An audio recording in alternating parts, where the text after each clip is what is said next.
Hey Crystal Fairies, so today we have 2 wholesale orders to unbox.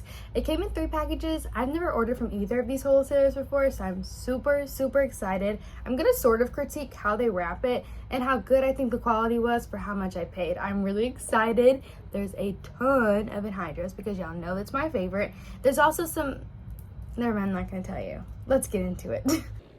So unfortunately, I definitely forgot that I had a YouTube video playing in the background. And if you're not really into criminal podcasts or criminal shows about murder, you're not going to want to hear what I was listening to. So I went ahead and muted the next couple of minutes until I finally realized that I had it on. While we're muted and while I'm doing this voiceover, we're going to talk about Enhydros and fluid quartz and what's the difference and how the hell do they form.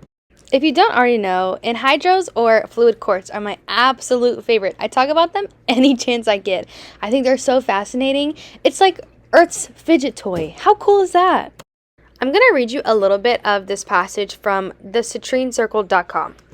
It says, when a crystal is growing, the different faces and sides of the crystals can grow at different rates. So tiny pits can occur in the crystal, and the crystal will continue to grow over these pits, enclosing them and creating the chamber for the bubble in which to form. The hot, silica-rich groundwater in which these crystals are growing, it then cools inside the chamber, contracts, reducing in size, so it shrinks, pulling away from the walls, so the tiny chamber creates this vapor bubble, which is what we can see moving whenever we shake the crystal. I know that was a lot, but basically what it's saying is that sometimes water, or whatever the inclusion is in the fluid quartz or the enhydro, that inclusion is formed on an air pocket, and the crystal is formed around that air pocket. These fluid inclusions are not always water, and they can contain carbon, oil, and so much more. They're prone to explosion at very hot and freezing temperatures, so always be cautious. Just as the liquid inside of them is cooled and contracted to form the bubble in the first place, it's the same liquid that if it heats too much or freezes, the liquid gas inside expands, running out of room and bursting the crystal.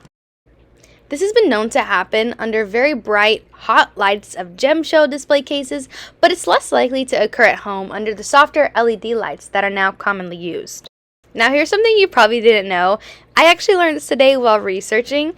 It says in the 1st century AD, the Roman court poet Claudin wrote a series of short poems about enhydro crystals, whose title translates roughly to On a Crystal Which Contains Water. This poem is so freaking cool. I'm so excited to read it to you guys. Waters covering waters in a kindred prison cell. Both you that still are, and you that once were. Liquid. What genius united you? By what trick of freezing is the marvelous stone both hard and wet, which gentle heat locked in governs the protected welters? What southern breeze turned a frosty core liquid again? What caused the gemstone, moving by some hidden surge, to be solid or free-form frost? I think that one was my favorite, but I did find a few more. This comes from thepetrifiedmuse.blog. A piece of ice retains signs of its one-time nature, partly becoming stone, partly rejecting the cold. Expertly plays the winter, and with rigidly incomplete, the gemstone swells more noble, still with living drops of water. The next poem reads, Alpine ice grasped a firmness indomitable by the sun, precious already with its excessive frost, and yet it could not pretend to be a gemstone in its entirety. For treacherous liquid remained in the middle of its sphere, enhanced a seam. The rock's miraculousness grows as its liquid. In you, waters become more precious, still being preserved. I think I'm kind of obsessed with reading these, so here's another one. As a boy enjoys touching the gliding crystal and turns the frosty mass with a tender thumb, he sees, caught in a clear rock, water, which alone will harsh a winter chose to spare, and placing the dry sphere on their thirsty lip, he places kisses on the desired water, in vain. Our audio is back now, so I hope you guys enjoyed the ASMR for the rest of the video. Whoa. Holy shit.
our last overview of everything that we unboxed.